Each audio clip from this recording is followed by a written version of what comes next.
Hi everyone, welcome to FTWC. Up next is Uzbekistan. We started with a loss, but it isn't over yet. The dream is still on. It is tough, but it is not impossible. Let's talk at first about Uzbekistan and our opponents, and let's see what they have done in the recent past before we face them. And not just recent past, but we have indeed met Uzbekistan five times in total, out of which, of course, talking about the senior team matches, out of which four times Uzbekistan have won, and there was one draw, and India have never won against Uzbekistan. The last meeting was on the 26th of June 2001, where Uzbekistan got the better of us by a 2-1 margin. We did score a goal, well, that is one positive, but that's been a very, very long time ago. But what we have to look at, or what we'll rather discuss in this video, is what Uzbekistan have done recently, their records in the last five matches, and the players or the threats they have for India, and what we can do maybe a little bit, not of course in deep details, but a little bit of what we can do, or maybe the formation we can try, which probably we already are trying already since the last few matches. And yeah, that is what I'll try to discuss and bring forward to you. But first of all, in the last five matches for Uzbekistan, they have not lost a single match. So they're unbeaten in the last five. A little more, but we are focusing on that last five, given that one of them was a nil-nil draw against Syria. That is their opening game of the Asian Cup campaign. So they are under a bit of pressure.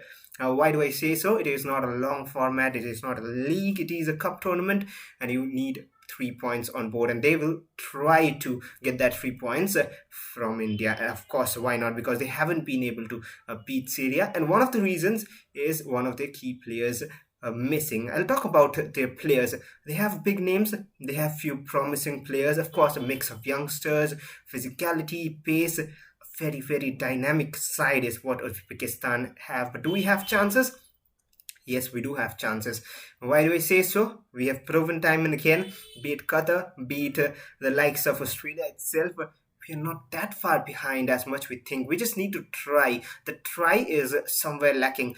But then, getting back to the players of Uzbekistan, they have Jalaluddin Masharipov, who plays in Greece. Apologies if I pronounce the name wrong, but he'll be the key player tomorrow, of course, against India. And he'll be the man they will be looking forward to, because generally their captain or their top player, Elder Shomurodov, he is injured, and he'll be missing tomorrow's game. He's missing the Asian Cup campaign, if I'm not mistaken. Plays in Serie A, and such a big name to have. It's almost like missing Sunil Chetri from our national side, and that is a big blow for them. And this is the moment we can try to capitalize and get our first win against them, and of course in this Asian Cup campaign, a much needed 3 points for us. They have a few more players who are playing in Russia, and then a player playing in League One in France, in Lens, I believe. As I said, not too much of deep details that I'm getting into, but just the overall scenario, what we can see from above.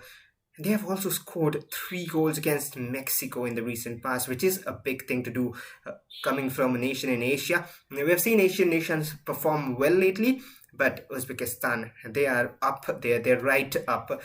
Three against Mexico, and one of the opponents we faced a lot recently, Kyrgyzstan, and they've scored 4 against Kyrgyzstan as well. So they have the threat going forward, but what can we do is my point and my focal point in this video, because in the last game against Syria, if you have seen the match or if you have observed, Uzbekistan have gone with 3-4-3, which they generally have preferred. They of course keep switching their formations, but most probably because it is India, because they think they have a chance, or maybe on pen and paper they do, they will be going with a 3-4-3.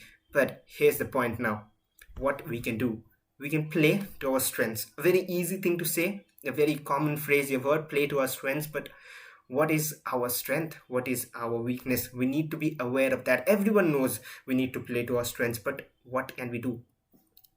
The first thing I would say is, don't be scared to play. And play, what I mean play is play those passes, play your natural game. We have seen at times, if you remember the combination, you've seen Instagram reels, I'm sure, getting viral of the Sahal passes and Ashik Kurunian run. Sahal probably wouldn't start, I'm not sure. A bit of niggle. Maybe he'll come back in the second half.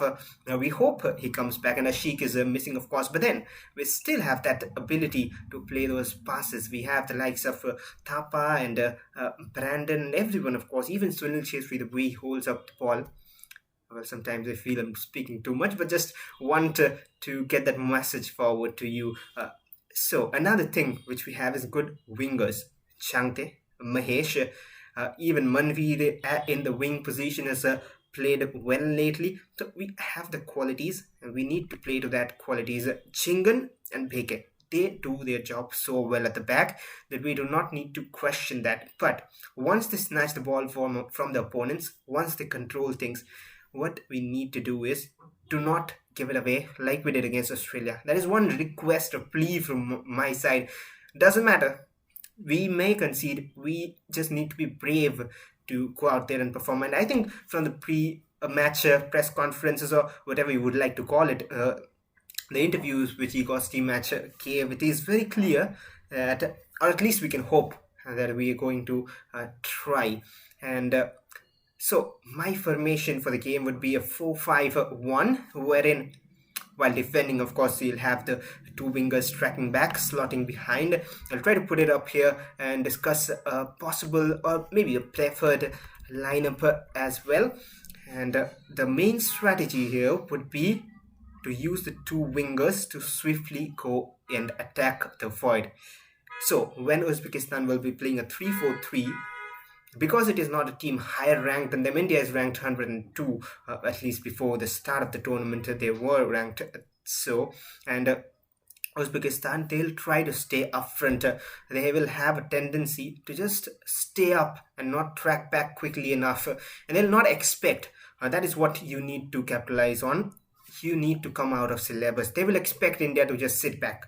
But we have the pace of the wingers, a sudden long ball from the midfield or from the centre backs to the left or right channel, and we can swiftly go into attack. Sunil Chetri still has the energy to go up there. Okay, now let's have a look at how we can start the game with a 4-5-1. Gurpreet Singh Sandhu on goal. Why him again? Because we do not want to try and test something else in such a big tournament, and the height he has got. The thing with Gurpreet Singh Sandhu is the experience and height he has got. I know people will question, he fumbles, he makes errors, happens to the best of us. But when there are crosses in the box, when there are corner kicks, when there are long range shots, 9 out of 10 times he will make it look like nothing happened. He'll just stand and catch. So there's no alternative for me. Gurpreet and the back line, I'll keep it same. You do not want to experiment in a big tournament unless for injury or forced substitution. And I believe Akash Mishra had a bit of a knock picked up in the training sessions. So not sure if he will start the game. Of course, I would have loved to get him a start. So the backline remains same with Nikhil, Sandesh Chingan, Rahul Bheke and Subhashish Bose. I personally preferred Chungnunga, but then the same reasoning, you do not want to experiment, and it is a set pair. In the first match you saw how well they performed.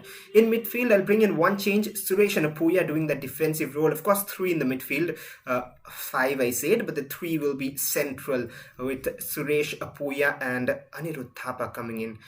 Now club based forms and national team performances are totally different. Let me just remind you of JJ's goal in Asian Cup 2019. He came on 2 minutes on the pitch, scored a goal.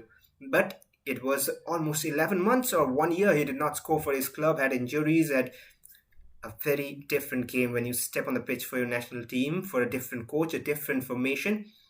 So Anirudh Thapa there, just adding that bit of creativity, because Sahal probably might not start, and Sahal is a bit too attacking, I would say, compared to Thapa. So Suresh, Apuya and Thapa in the midfield.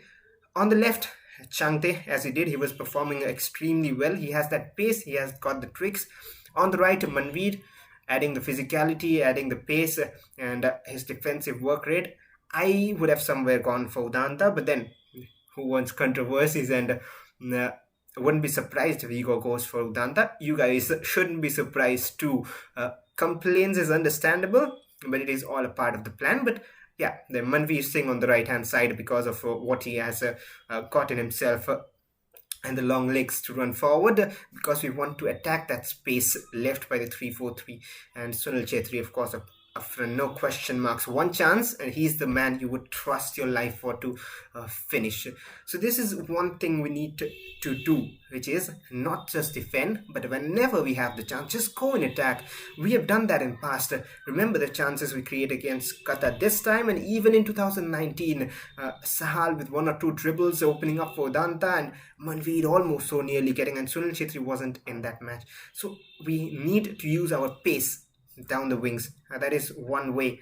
And well, I think you can see the formation just put up here somewhere on the screen. That is what will be the plan. I know there's not much details to be discussed here. We'll try to do more research for the next matches, but right now 3 points, and it is a very, very open group. If we even hold on for 1 point, which shouldn't be the strategy, but if somehow we manage 1 point from this game in the final match day, it is very open that we are through as the second place team. We do not want to risk being the third place team, but yeah, we need to win games. We need to try and get all 3 points from Syria as well. It is possible. We need to target it and hope for the best. Fingers crossed. For now, all the best to you guys and everyone watching. Signing off for the time being. Hope you like the video, and do drop your comments on what you think about what we are going to do against Uzbekistan. See you all after the game then, and do like, share, and subscribe if you enjoyed the video. Thank you. Bye bye.